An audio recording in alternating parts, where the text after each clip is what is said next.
اسرائیل اور پیلسٹائن کے کنفلکٹ میں ہمارے پاس بہت ساری ایسی چیزیں اب سامنے آ رہی ہیں کہ ہمیں پتہ چل رہا ہے کہ مسلم امہ جو ہے یہ جو ایک کانسیپٹ بنایا ہوا تھا یہ کتنا ویک ہے، اور اس میں OIC کا کوئی کردار نظر ہمیں نہیں آیا۔ لیکن اس دفعہ مسلم دنیا کے کچھ ایسے ممالک ہیں جنہوں نے اپنا بڑا ایک شدید ریئیکشن جو ہے ریکارڈ کروایا ہے، اور یہ ریئیکشن ہمیں لاسٹ ٹائم نظر نہیں آیا تھا۔ آج ہم اس ویڈیو میں بات کریں گے انٹرنیشنل کمیونٹی جو ہے اس نے کس طرح ریئیکٹ کیا ہے، مسلم دنیا نے کس طرح ریئیکٹ کیا ہے، اور سب سے اہم چیز انٹرنیشنل میڈیا نے اسرائیل کے جو مظالم ہوئے ہیں پیلسٹائن میں اور ابھی تک وہ چل رہے ہیں، ایون کہ جو ایک معاہدہ اسرائیل کی جانب سے طے کیا گیا، USA نے اس کو بروکر کیا، پھر بھی اس کے باوجود اسرائیل کے اٹیک جاری ہیں۔ سب سے پہلے اگر ہم مسلم دنیا کا ریئیکشن دیکھیں تو OIC کا اجلاس بلایا گیا۔ یہ اجلاس ہنگامی ضرور تھا، اس میں قرارداد پاس کی گئی۔ مختلف مسلم ممالک جس میں پاکستان، انڈونیشیا، ملیشیا، اس کے علاوہ سعودی عرب، قطر، مصر اور دوسرے جو اسلامی ممالک ہیں ان کی جانب سے بڑا اسٹرانگ ریئیکشن آیا، اور اس میں سب سے اہم ریئیکشن جو ہے وہ ترکی کی جانب سے آیا، جس نے پراپر اسرائیل کو دھمکی دی کہ یہ جو مظالم اب اسرائیل دوبارہ سے شروع کرنے لگا ہے اور کر رہا ہے اس کو سٹاپ کیا جائے۔ ترکی نے بیسکلی ایک بڑا اسٹرانگ ریئیکشن شو کیا، اور اس کے لیے اس نے ایون کہ اسرائیل کو تھریٹ بھی کیا کہ اگر یہ مظالم بند نہیں ہوتے، اگر اسرائیل اپنی آکوپیشن کی پالیسی کو اڈاپٹ کرے رکھتا ہے تو پھر اسرائیل کے لیے مسئلے مسائل ہوں گے، اور ترکی اس سلسلے میں جو ہے وہ ملٹری اسٹریٹجیز بھی بنا سکتا ہے اس زمن میں۔ اب اس دفعہ ایک اسپیشل چیز یہ ہوئی تھی کہ پاکستان، ترکی اور جیسے میں نے آپ کو بتایا، اور اس کے علاوہ دوسرے جو اسلامی ممالک تھے، چند اسلامی ممالک تھے، انہوں نے اپنے وزرائے خارجہ کو انٹرنیشنل ٹور پہ بھیجا۔ اس کے علاوہ یونائٹڈ نیشن میں یہ لوگ گئے، وہاں پہ انہوں نے تقریریں کی اور بتایا کہ یہ ایک یونٹی کے ساتھ مسئلے کو حل کرنے کی ضرورت ہے، اسرائیل کو ہم اس طرح کھلا نہیں چھوڑ سکتے۔ امریکہ کا ایک اسٹاپ بارن چینل کی طرح وہ بیہیو کر رہا ہے، اور جب چاہتا ہے وہ مطلب ان کی لینڈ پہ جو فلسطینیز ہیں ان کی لینڈ پہ قبضہ کرنا شروع کر دیتا ہے۔ یہ مسئلہ بیسکلی 1967 سے بہت زیادہ آپ کہہ سکتے ہیں کہ یہ جو اپرائزنگ ہے یہ تقریباً ایک بڑی اپرائزنگ میں آپ اسے شمار کر سکتے ہیں۔ 1967 کی وار کے بعد اسرائیل کا جو موقف تھا اس میں بہت تبدیلی آئی۔ اسرائیل نے اپنے آپ کو ایک بڑا اسٹرانگ ملک سمجھا، حالانکہ بہت چھوٹا ملک ہے، رقبے کے لحاظ سے بھی پاور اس کی بہت زیادہ ہے، چونکہ اس کو امریکہ کی سپورٹ ہے، یونائٹڈ کنگڈم کی سپورٹ ہے۔ ان کی سپورٹ ہونے کی وجہ سے اسرائیل کی جو آپ کہہ سکتے ہیں کہ انفلوئنس جو ہے وہ بہت زیادہ ہے۔ اسی لیے جو 1967 کی وار تھی، اسرائیل نے اس کو آپ کہہ سکتے ہیں کہ ایک بہت بڑے تعداد میں اسرائیل نے جو ہمسائے تھے ان کی ٹیریٹری پہ قبضہ کیا، کیونکہ اس کے پاس ویپن جو ہیں وہ لیٹسٹ تھے۔ اس زمن میں ہم نے ایک آلریڈی ویڈیو بنا چکے ہیں، اس میں ہم نے اسرائیل کے آئرن ڈوم سسٹم کے بارے میں بتایا ہے کہ یہ سسٹم کتنا افیکٹیو ہے۔ آلدو یہ سسٹم ایکسپینسو ہے، لیکن اسرائیل کو اس نے بہت بڑی تباہی سے بچایا، اور اسرائیل اس کو پراپر طریقے سے یوٹیلائز کر رہا ہے، اور یہ سب کر رہا ہے وہ امریکہ کی مدد سے۔ اب انٹرنیشنل ریئیکشن کی مزید بات کریں تو امریکہ جو کہ ایک بڑی امپورٹنٹ پاور ہے، اس کی جانب سے پھر وہی بات کی گئی جی اسرائیل کو سیلف ڈیفenس کا رائٹ جو ہے وہ حاصل ہے۔ اسرائیل نے جو کیا وہ حماس اور حزب اللہ جو آرگنائزیشنز ہیں، بیسکلی تو حماس ہے جو اس وقت ایکٹیو ہے، اس کی جانب سے جو راکٹس وغیرہ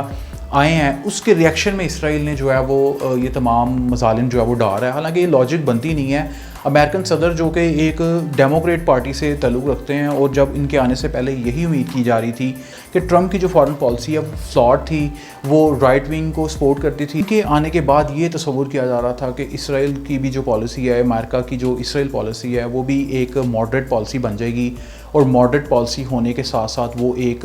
ریزنیبل اور ایک ایکویٹیبل پالیسی بنے گی، جس کی وجہ سے پیلسٹینینز کو ان کی لینڈ پہ رہنے کا حق حاصل ہوگا، اور ان کی مزید لینڈ کو جو ہے وہ آکوپائی نہیں کیا جائے گا۔ انفارچونیٹلی ایسا نہیں ہوا۔ وہاں کا میڈیا بھی، اگر ہم امریکن میڈیا کی بات کریں، جیسے کہ وال اسٹریٹ ہو گیا، CNN ہو گیا، آپ دیکھیں واشنگٹن پوسٹ ہو گیا، ان اخباروں کی جانب سے بھی ایک اسٹرانگ ریئیکشن آیا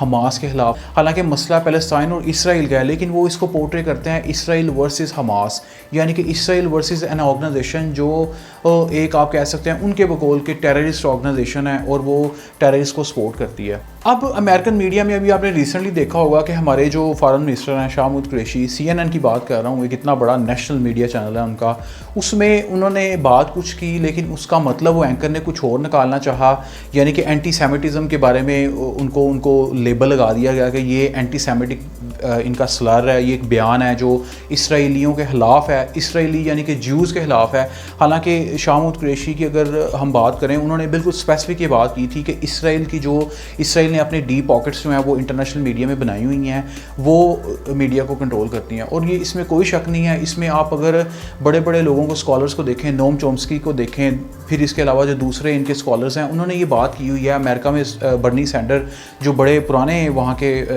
لیڈر ہیں, پولیٹیکل لیڈر ہیں, انہوں نے بھی یہ بیان دیا ہوا کہ اسرائیل ہمارے میڈیا کو کنٹرول کرتا ہے اور اسرائیل ہمارے بجٹ سے بہت بڑی ایلوکیشن لیتا ہے اور وہ یوز ہوتی ہے, ڈیفنس سسٹم اس کو بلڈ کرتا ہے اسرائیل. اس کے علاوہ اگر ہم یونائٹڈ کنگڈم کی بات کریں, اس کا بیان بھی یہی تھا کہ اسرائیل ورسز حماس یہ کنفلکٹ ہے, نہ کہ اسرائیل ورسز پیلسٹائن. حالانکہ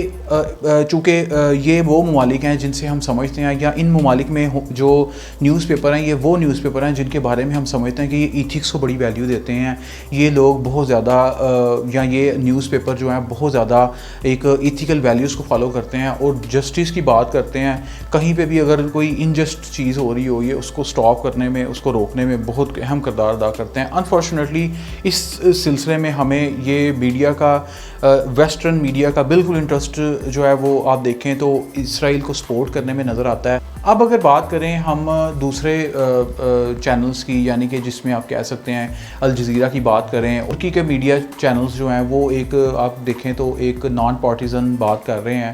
230 سے زیادہ لوگ فلسطینین جو لوگ ہیں وہ شہید ہوئے ہیں, اور اسرائیل کی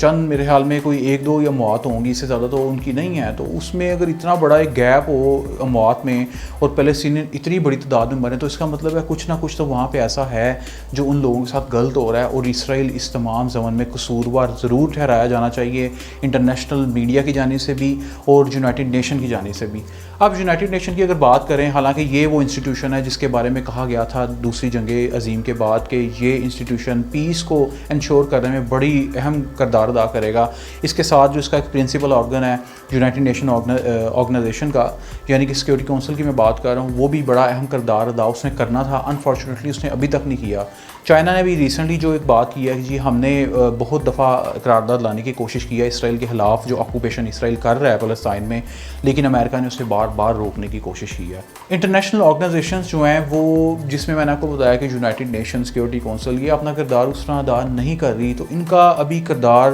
ایز اے فیلئر تو ہم نہیں کہہ سکتے, لیکن یہ فیلئر کے بہت قریب ہیں, چونکہ یہ ابھی تک اسرائیل کو روکنے میں ناکام ہے. ایک ایسی جگہ پہ اسرائیل نے اٹیک کیا جب پتہ تھا انہیں کہ یہ وہ جگہ ہے کہ جہاں پہ مسلمانوں کا بڑا اسٹرانگ ریئیکشن آئے گا, اور وہ ایک اچھی چیز یہ ہے کہ اس دفعہ بہت اسٹرانگ ریئیکشن آیا, اور اس میں تمام مسلم ممالک نے اپنا کردار جہاں تک ہو سکتا تھا کیا ہے. لیکن ابھی دوبارہ سے اٹیک ہوا ہے, اب یہ دیکھنا ہوگا کہ اسرائیل کس حد تک جاتا ہے. بیسکلی تو اگر آپ کوئی امید یہ رکھتے ہیں کہ اسرائیل امریکہ یا کسی دوسرے ملک کے پریشر میں آ کے کوئی ایسا ایگریمنٹ کر لے گا, تو یہ ایک بڑی حماقت کی بات ہوگی. اسرائیل یہ تمام چیزیں کرتا رہے گا جب تک اس کو امریکہ کی سپورٹ حاصل ہے, جب تک اس کو امریکہ کا جو ڈیفنس ایکوپمنٹس ہیں وہ ملتے رہیں گے. اب ہم ایک OIC کے بارے میں ایک امید تو لگا سکتے ہیں, لیکن کوئی اتنا آپٹومسٹک نہیں ہو سکتے, چونکہ OIC کو بھی بڑا اہم کردار ادا کرنا ہے. اوورآل ہمارے سامنے ایک یہی چیز واضح ہوتی ہے کہ انٹرنیشنل میڈیا اسرائیل کو سپورٹ کر رہا ہے, اور شاہ محمود قریشی کی یہ بات کہ ڈی پاکٹس ہیں جو, یعنی کہ اسرائیل کی جانب سے یہ پاکٹس بنائی گئی ہیں اور اسرائیل میڈیا کو سپورٹ کرتا ہے, اس میں کوئی شک کی بات ہے ہی نہیں, کوئی گنجائش ایسی اٹھتی نہیں ہے. تو اوورآل مسلم ممالک کی اگر ہم بات کریں, ان کا ریئیکشن اس دفعہ قابل ذکر تھا, اس دفعہ بہتر تھا. ترکی کا سب سے اسٹرانگ ریئیکشن تھا, اس کے علاوہ سعودی عرب کا ریئیکشن بہتر تھا, اور پاکستان کا آپ کو پتہ ہے کہ Pakistan is always there when it comes to any issue with regard to Muslim community. تو پاکستان کا بھی شاہ محمود قریشی کی, جیسے میں نے آپ کو بات کی کہ ہمارے جو فارن منسٹر ہیں وہ ایک ٹور پہ وہاں پہ مسلم ممالک کے جو فارن منسٹر سے ان کی ملاقات ہوئی, انہوں نے جوائن کیا, پھر یہ تمام لوگ مل کے OIC کی کی ایک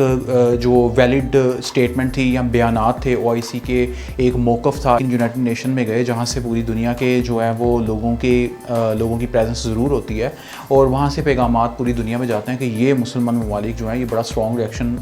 دے رہے ہیں. تو یہ تمام اسی پریشر کے نتیجے میں اسرائیل جو ہے وہ ایک ایگریمنٹ پہ جو ہے وہ آیا. لیکن اسرائیل نے یہ جو ایگریمنٹ تھا، یا آپ اسے کہہ سکتے ہیں ایک ٹروس تھا یا جنگ بندی معاہدہ تھا، اس کو بیسکلی اس نے سائن تو کیا ہے، ٹھیک ہے، امریکہ کے پریشر میں، لیکن وہ اس کے اوپر کارآمد نہیں ہے، وہ اس کے اوپر عمل نہیں کر رہا، ٹھیک ہے، وہ اس چیز کو امپلیمنٹ نہیں کر رہا. تو اوورآل یہ جو ایگریمنٹ ہے، یا یہ آپ کہہ سکتے ہیں جو معاہدہ ہے، یا جو بھی آپ اسے کہہ سکتے ہیں، بیسکلی یہ ایک انویلڈ آپ کہہ سکتے ہیں اسے. یہ ویلڈ ایگریمنٹ تو نہیں ہو سکتا. ویلڈ ایگریمنٹ تو وہ ہوتا ہے جس میں دونوں پارٹیز کو شامل کر کے اور دونوں پارٹیز کو مجبور کیا جائے کہ وہ اپنی ٹرمز اینڈ کنڈیشن جو ہیں اس کو پورا کریں. اس زمن میں اسرائیل تو اپنا کردار جو ہے وہ ادا نہیں کر رہا. اور اوورآل جیسے میں نے آپ کو بتایا کہ انٹرنیشنل میڈیا کی جانب سے اگر ہم ٹوٹل دیکھیں تو 80% میڈیا جو ہے انٹرنیشنل میڈیا وہ اسرائیل کو سپورٹ کر رہا ہے. دوسری جانب جو مسلمان ممالک کے علاوہ کوئی ایک ایسا ملک نہیں ہے جو بہت ووکل طریقے سے اسرائیل کی مخالفت کر رہا ہو. اسرائیل نے فلسطین میں جو ایک انڈیپینڈنٹ نیوز ایجنسیز تھی، یعنی کہ آپ کہہ سکتے ہیں کہ الجزیرہ یا ایسوسیٹڈ پریس تھی، اس کی بلڈنگ کو نشانہ اس لیے بنایا تھا کہ یہ لوگ اسرائیل کے خلاف رپورٹنگ کر رہے تھے بجائے اس کے کہ یہ لوگ اسرائیل کو سپورٹ کرتے. سو یو کین امیجن کہ جو فلسطین میں اسرائیل کی مخالفت کر رہا ہے اس کو اسرائیل نے بہت نشانہ بنایا وہاں پہ. سب کانٹیننٹ میں اگر ہم یہاں کی بات کریں سب کانٹیننٹ کی، تو یہاں پہ انڈین میڈیا آپ کو پتہ ہے کہ وہ آلریڈی انڈر BJP وہ بہت ریڈیکل ان کی پالیسیز ہیں، ٹھیک ہے، وہ سننا ہی نہیں چاہتے کہ فلسطین جو ہے وہاں پہ لوگوں کی موت ہو رہی ہیں. وہ جو پکچرز ہیں، وہ جو ویڈیوز آتی ہیں، یا وہاں پہ جو ایکچوئل سچویشن ہے جو بھی، وہ اس کو دیکھنا ہی نہیں چاہتے. اب یہ دیکھتے ہیں کہ اب آنے والے دنوں میں سچویشن کیا بنتی ہے. کیا امریکہ جو ہے انڈر ڈیموکریٹ رول کچھ بہتری کچھ کرے گا، کیونکہ وہاں سے بھی بڑی اسٹرانگ وائسز آ رہی ہیں جو اسرائیل کی مخالفت میں اب آ رہی ہیں. انڈین میڈیا فلسطین کو اس لیے سپورٹ بھی نہیں کر رہا چونکہ اسے پتہ کہ اگر ان لوگوں کو سپورٹ کیا یا اس خطے کو سپورٹ کیا یا اگر فلسطین کی کاز کو سپورٹ کیا تو پھر کشمیر کی کاز بھی انٹرنیشنل فورم میں آئے گی، وہ بھی ڈیبیٹ ہوگی. چونکہ انڈیا بھی کشمیر میں وہی پالیسیز اڈاپٹ کر رہا ہے جو اسرائیل فلسطین میں کر رہا ہے، یعنی کہ ان کی زمین کو قبضہ کر کے باہر سے لوگوں کو لا کے وہاں پہ سیٹل کیا جا رہا ہے. ان کو آپ کہہ سکتے ہیں کہ چیپ مواقع جو ہیں وہ فراہم کیے جا رہے ہیں تاکہ وہ لوگ وہاں پہ سیٹل ہوں. انڈیا جو ہے وہ ہندوؤں کو کر رہا ہے، اسرائیلی جو ہیں وہ جیوز کو کر رہے ہیں. تو اس کے بارے میں ہم مزید کسی ویڈیو میں ڈیٹیل میں بتائیں گے کہ انڈیا کیوں اتنا انٹرسٹیڈ ہے فلسطین کی کاز میں، اور فلسطین کی کاز میں وہ ایکٹیولی پارٹیسپیٹ کر رہا ہے اسرائیل کی حمایت میں. آپ اپنی رائے سے ہمیں آگاہ کر سکتے ہیں کہ انٹرنیشنل میڈیا کیا رول کردار ادا کر رہا ہے اور اسے کیا رول ادا کرنا چاہیے، یا انٹرنیشنل کمیونٹی کو کیا رول ادا کرنا چاہیے. ہمیں اپنی رائے سے آگاہ کیجیے ویڈیو پہ کمنٹ کر کے، اور ہمارے چینل کو سبسکرائب کیجیے.